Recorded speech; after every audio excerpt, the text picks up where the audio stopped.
안녕하세요. 원탁국어 김선생입니다. 자, 오늘은 1권 독서편에서 내용 문제 마스터하기 원인데요. 이제 여기 파트 2 문제 분석의 그 3-1 내용에 관한 문제인데 이제 과학 지문에 대한 얘기인데요. 우리가 독서에서 가장 힘든 영역이 과학기술 영역이죠. 그죠? 근데 이제 과학기술 지문을 쉽게 어떻게 해석하고 접근하는 방법에 대해서 공부해 보겠습니다.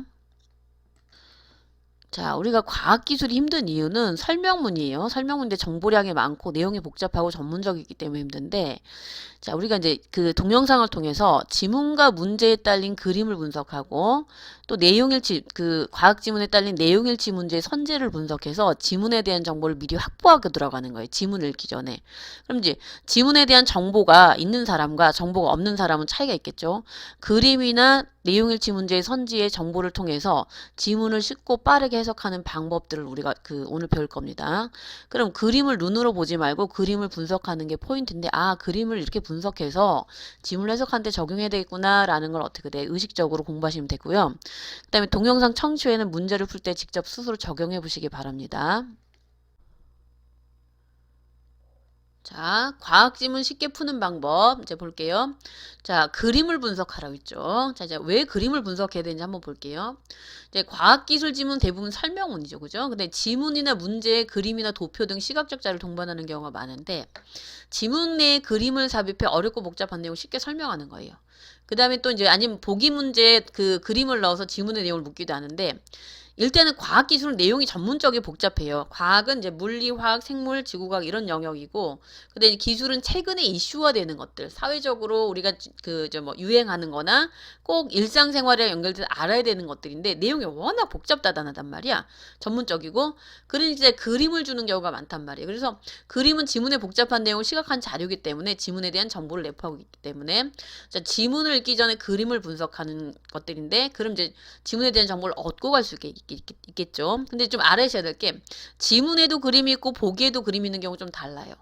자, 지문의 그림은 지문의 정보를, 그지 내용을 설명한 시각 자료가 되는 거고, 보기는 또 하나의 다른 일종의 예시가 되는 거야. 그러니까 이런 경우 이제 보기 3점 응용 문제가 되는 거거든요. 예시가 등장한다라는 건 보기 3점이 되는 거거든요. 그러니까 곧 이 문제는 지문의 내용을 보기에 적용할 수 있는가 묻는 응용 문제가 되니까, 그냥 이런 경우는 지문의 그림을 먼저 보고, 그지 지문의 내용을 이해하고 난 다음에 나중에 이제 문제 풀 때 보기에서 보기 문제에 딸린 그림을 보시면 되는 거예요. 자, 이제 결과적으로는 과학 지문에서 그림을 준다라는 거는 지문의 내용이 복잡하기 때문에 그림은 무엇을 지문에 대한 정보를 내포하고 있다. 이걸 반드시 알고 가셔야 되는 거죠. 자, 그래서 우리가 이제 지문을 읽기 전에 글을 먼저 분석하라는 얘기예요. 자, 이제 분석이 중요한 건데 분석은 어떤 대상에 대해서 자세히 파악하는 건데 그림을 그냥 눈으로 대충 보지 말고 꼼꼼하게 분석하라는 얘기예요. 자, 그러면은 그림을 구성한 구성 요소들이 있겠죠. 그죠? 그 다음에 그 요소 간의 관계를 따지면 그림을 분석하는 거가 되는데, 자, 한번 보세요. 일단은 그림을 분석하면은 좋은 거는 지문에 대한 정보를 최대한 뽑아낼 수가 있겠죠. 그죠? 그 다음에 그 요소들 간의 관계가 무엇인지 파악해서 무엇을 중심으로 지문을 해석할 것인가 가이드라인을 잡고 가는 거예요. 곧 이제 전체 정보가 있고 세부 정보가 있는데 전체 정보는 큰 왁구, 아, 전체적으로 무엇에 관한 그림이구나 이런 얘기가 되는 거고, 세부 정보는 그 그림 안에 있는 하나하나의 요소와 관계를 따지다 보면은 그게 전체적으로 무슨 얘기인지가 보이거든요. 그러니까 이제 보면은 전체 정보는 그림의 윤곽을 통해 무엇에 관한 설명문이나 파악하는 거고, 세부 정보는 하나하나의 구성 요소와 요소의 관계를 따지는 거다. 이렇게 보시면 되고요. 이제 쉬운 그림 분석 예를 한번 볼게요. 자, 문제가 이제 그림은 연료전지를 사용한 자동차의 구성과 작동 원리이다. 설명하기 위한 자료이다. 기억에 해당되는 거, 그죠? 기억이 뭔지 한번 볼게요. 수소가 연료전지로 들어간다. 이렇게 돼 있죠. 자, 그럼 이제 우리가, 그림이 이제 자동차네. 그죠? 자동차인데, 이제 항상 순서대로 나오겠죠? A, B, C, D, E. 그럼 이제 우리가 순서대로 봐야지. 거꾸로 보진 않잖아. 그죠? 그럼 이제 A, B 여기 있네. C, D, E 이런 식으로 어떻게 이제 분석해야 되는데 우린 문제만 봐도 연료전지를 사용한 자동차의 구조와 작동 원리에 대한 글이구나 이제 알 수 있겠죠. 그럼 이게 그 큰 정보가 되는 거죠. 그죠? 큰 정보. 전체 정보. 그 다음에 이제 세부 정보는 A는 뭐고, B는 뭐고, C는 뭐고, D는 뭐고, E는 뭐고 이런 식으로 어떻게든 이제 파악해 주면 되는데 벌써 여기서 과정이라는 게 나와요. 과정은 무언가 순서적으로 이루어지는 걸 얘기하는 건데, 그죠? 자, 우리가 일단은 크게 얻을 수 있는 정보는 무엇에 관한 설명문이구나. 이게 첫 번째고, 그 다음에 이 그림 통해 얻을 수 있는 이제 포괄적인 정보인데, 또 그림 속에 이제 세부적인 구성 요소와 요소 관계를 파악했는데 이게 세부 정보가 되는 거예요. 그럼 이제 보면은 전체 정보는 이렇게 되는 거고, 그 다음에 세부 정보는 이제 볼게요. A가 지금 자, 연료 탱크와 연료 변환기에 대한 얘기네, 그죠? 연료 탱크에서 연료 변환기로 이동한다. 여기 보면은 이제 B는 뭐예요? B가 여기 있네. B는 뭐야? 공기 압축기가 연료 전지나 연료 변환기에 전달이 된다. 자, C는 여기 있네요, 그죠? 자, 연료 변환기에서 연료 전지로 전달이 되는 거네. 그 다음에 D는 연료 전지에서 물탱크로 가는 거고, E는 연료 전지가 인버터로 가는 거네. 그죠? 자, 이제 이런 식으로 보고, 그러면 일단은 요게 이제 요런 것들이 다 여기 요 부분이 내용일치 문제의 선지로 등장을 하는 거예요. 선지로. 실제로. 자, 그럼 이제 우리가 그림을 분석하면은 전체적으로 무슨 얘기인가에 대한 얘기도 있지. 그죠? 이렇게 파악할 수 있지만 또 진술 방식도 파악할 수 있는 거야. 과정, 일이 돌아가는 순서구나. 이것까지도 파악이 되는 거죠. 근데 이제 요즘에는 사실은 과학 기술은 너무 설명문을 패턴화되어 있기 때문에 문제가 자주 안 나요. 내용일치 그 진술 방식의 그 문제가 자주 안 나는데 일단은 그래도 그냥 진술 방식 자체를 그림에서 뽑고 가는 건 굉장히 어떻게 돼? 지문을 해석하는 도움이 되겠죠. 자, 그럼 이제 우리 특히 요 부분 그죠? 세부 구성 요소를 분석하고 요소 간의 관계를 파악하면 문제 푸는데 직접적으로 도움을 받을 수 있는데 이 세부 정도를 문제로 출제가 된다는 거예요. 그래서 실제 이제 제가 이거를 아이들한테 이제 특강을 해봤는데 그림 분석 특강.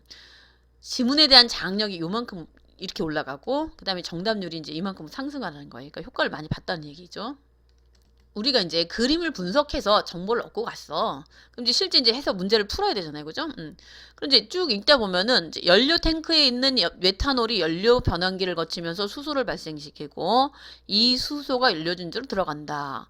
그럼 결과적으로는 자, A에서 연료 탱크에서 어떻게 돼? 시동을 걸잖아. 그러면 어떻게 연료 탱크에서 연료 변환기로 이동이 돼. 그 과정에 누가 생겨? 수소가 생기는 거지. 그럼 결과적으로 수소가 어디로? 연료 전지로 들어간다는 거네. 그럼 수소가 발생하고 연료 전지로 들어가는 부분은 그림을 다시 보면은 어디가 돼요?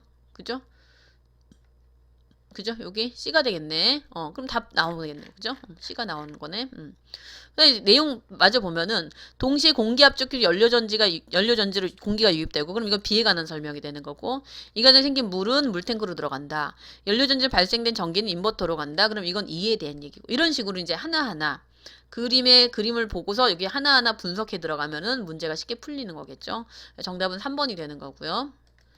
자, 이제 우리가 지금까지 연습한 건 좀 쉬운 거 아주 기본적인 거고 근데 이제 실전 그림 분석인데 이제 단계별로 좀 분석해 볼게요. 자, 1단계는 무조건 그림의 정보를 얻는 거죠. 그죠? 자, 그렇게 되고 2단계가 이제 지문에 대한 정보를 얻는 건데 자, 우리가 내용일치 문제 있죠. 내용일치 문제는 지문에 대한 정보를 어떻게 가지고 있댔죠. 그럼 그림뿐만이 아니고 내용일치 문제의 선지에서 지문에 대한 정보를 얻는 거예요. 그림을 분석하고 선지까지 분석하면은 지문에 대한 정보력이 막강해지겠죠. 그림을 통해서 무엇에 관한 글이구나 라는 것들도 알지만 선지까지 분석하면 지문에 대한 장력이 8, 90%까지 올라가는 거예요. 그러니까 그럼 정보를 많이 알고 가는 사람과 그렇지 않은 사람은 차이가 있잖아요. 그죠? 그러니까 정보를 최대한 지문을 읽기 전에 많이 확보하고 그걸 토대로 지문을 해석해서 정답을 찾으면 좀 수월해진다 이 얘기가 되는 거죠. 3단계는 당연히 어떻게 지문을 이제 분석하고 정답을 찾는 건데 자, 요게 이제 중요한 건데 우리가 대부분 다 선지 분석을 굉장히 소홀하게 해야 하는데 자, 한번 볼게요. 지문을 해석하는데 들이는 공력을 비율로 따지면 7이야. 선지를 그동안 해석하는 선지도 해석도 안 했지 사실은 그냥 눈으로 읽었지 그죠? 근데 그렇게 하지 말고 이제 사물할당 했는데 이제부터 바꿔보라는 얘기야. 그림과 선지를 분석하는 시간과 비율을 7 오히려 요거를 토대로 지문을 분석하는 비율을 3으로 줄이라는 얘기야. 단 지문은 반드시 요약을 해야 된다. 그죠? 눈을 대충 읽으면 안 되고 지문을 요약하되 그림과 선지에서 얻은 정보를 중심으로 지문을 요약하고 해석하라는 의미가 되는 거예요. 그러니까 정보를 최대한 그림과 선지에서 다 뽑아냈어. 뽑아낸 걸 토대로 얻다가 지문에다 적용하면서 이해라면 이해가 빨라질까 안 빨라질까? 당연히 빨라지겠죠. 그죠? 자, 이제 보통 선지에 대한 정보 없이 지문을 요약하고 문제를 푸니까 힘든 거거든요. 그럼 무슨 문제가 생기냐? 지문과 선지를 일일이 연결시켜야 되는데 그러기엔 시간이 좀 많이 부족하겠죠. 선지의 내용을 중심으로 지문을 요약하면은 당연히 어떻게 이런 시간도 없어지고 문제 푸는 정확도도 올라가겠죠. 그죠? 자, 이제 이런 식으로 연습 한번 해볼게요. 자, 이제 A 부분이 있는데 자, 이제 A를 보기와같이 도식화 있다. 그지? 적절하지 않은 거. 그럼 이제 이거 그림을 먼저 또 분석해야 되겠네요. 그죠? 자, 이제 1단계가 그림 분석해서 지문에 대한 정보를 얻자는 얘기잖아요. 그죠? 그럼 이제 크게 한번 볼게요.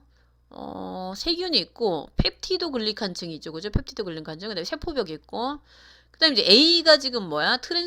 페니실린이 들어가네. 페니실린이 들어가면서 이제 트랜스펩티데이즈, B가 자가분해 요소, C가 자가분해 요소 저해제. 그럼 이런 경우는 당연히 A, B, C가 중요하겠죠? 그죠? 이제 큰 틀에서 보면은 이제 당연히 전체 정보는 세포벽 안으로 염색체가 위치하고 세포벽 밖에는 펩티도 글리칸층이 있다. 그죠? 여기 펩티도 글리칸층. 그다음에 이제 세포 외부에서 페니실린이 그죠? 들어가겠지. 이제 바깥에 내가 어디가 아프면 페니실린 주입하는 거잖아. 근데 세부 정보는 당연히 어떻게 염색체와 그죠? 염색체가 있으니까 염색체와 트랜스펩티드 데이즈 관계. B가 염색체와 자가분해 요소 저희제와 관계. 그 다음에 어떻게 돼? C가 염색체와 자가분해 효소 저희제와의 관계. 그럼 여기서 이제 이런 얘기겠죠? 지문을 보면은 세균이 침입해서 페니실린 주입했어. 그럼 염색체와 A, B, C, D가 어떤 역할을 하고, 그지? 어떤 변화가 일어나는가? 뭐 그래서 이제 이거는 원인과 인과 분석 이렇게 인과가 원인과 결과고 분석은 자세히 파고드는 거니까. 그럼 우리가 이제 A, B, C, D, 그지? 그걸 중심으로 지문을 해석해 주면 되는 거죠. 자, 네, 선지도 한번 볼게요. 2단계 이제. A 그죠? 이거죠, 그죠? A 트랜스펩티데이즈. 트랜스펩티데이즈는 어떻게 세포벽에 있는 펩티도 글리칸 당당 이거는 그림만 봐도 나오지, 그죠? 여기 그림만 봐도 딱 나오네. 그러니까 일단은 어떻게 되지? 이런 거는 그림만 본 거는 보기만 읽은 건 정답이 아니겠죠, 그죠? 그러면은 지문 존재할 필요가 없기 때문에 항상 한두 개씩 나와. 보기만 읽은 거는. 그런데 그건 정답이 아니다. 알고 가시면 되고. 자, 이제 페니실린이 A의 작용을 억제해, 그죠? 트랜스펩티드 억제해서 어떻게 세균 성장과 분할을 막는다. 그럼 얘가 이제 하는 역할이 나오는 거네, 그죠? 페니실린이 어떤 역할을 하는지. 그다음 이제 페니실린은 내성을 지닌 세균에 대해서 주어가 다 페니실린이네. 그러니까 페니실린이 들어갔을 때 어떤 역할을 하는지. 그럼 내성을 지닌 세균에 대해서 A의 작용을 트랜스펩티데이즈 작용을 억제하지 못한다. 페니실린은 돌연변이 세균이 출현하면 어떻게 돼? B 자가분해 요소 때문에 활성화되지 못한다. 페니실린 세균 속에 존재하는 C를 감소시켜 자가분해 요소 저해를 감소시켜 세균을 용해한다. 그럼 전체적으로 이제 그림도 그렇고 얘도 그렇고 각각의 페니실린이 들어갔을 때 A, B, C가 어떤 역할과 변화가 일어나는가 그 얘기가 되는 거네요. 그죠? 그걸 중심으로 우리가 이제 지문을 해석해 주면 되는 거예요. 자, 한번 볼게요. 인간 최초로 발견한 항생제인 페니실린이 세균에 작용할 원리는 다음과 같다. 세균의 세포벽에는 펩티드 골격에 불리는 층이 있고, 이건 그림만 봐도 나오죠. 그것을 생합성하는 마지막 단계에는 세포벽 바깥에 있는 당단백질을 트랜스펩티드라는 효소가 연결해준다.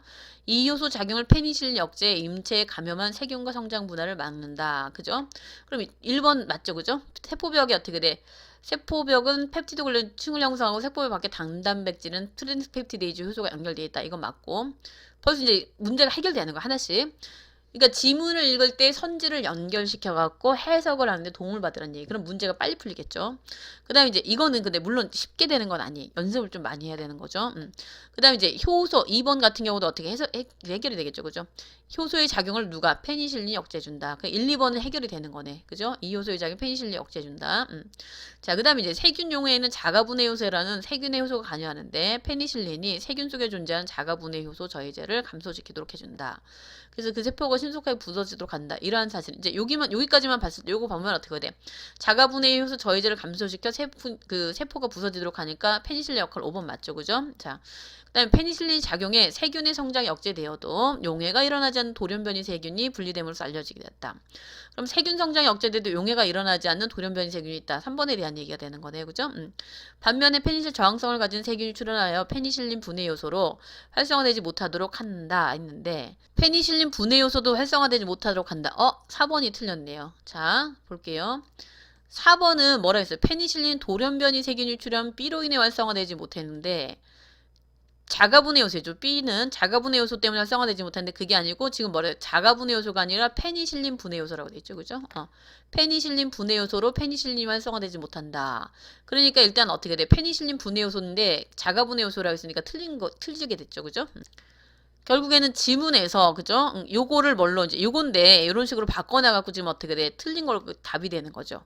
자, 이런 식으로 지문을 읽으면서 정보를 토대로 내가 얻은 그림과 선지에서 얻은 정보를 토대로 지문을 읽는데 활용하게 되면은 일단은 쉽게 해석이 되고 그다음에 이제 나중에는 이게 어떻게 정답 선지와 오답 선지가 만들어진 패턴도 있는데 그건 이제 차후 연습하면 되는 것들인데 특히 과학 기술에서는 내용이 굉장히 단편적이고 사전적 의미의 그 단어들이 많기 때문에 뭐 B인데 C로 바꿔놓는다든가 아니면 어떻게 많아진다는데 줄어든다든가 아니면 어떻게 돼 뭐 커진다는데 작아진다는 이런 식으로 반대 얘기나 아니면 약간 요런 식으로 다른 얘기들을 어떻게 돼 정답으로 만드는 경우가 있는데 문제를 자꾸 많이 푸시면서 정답과 오답이 만들어진 패턴도 같이 연습하시면 어떻게 돼 지문을 정답률이 훨씬 더 많이 올리는 데 도움이 될 것입니다.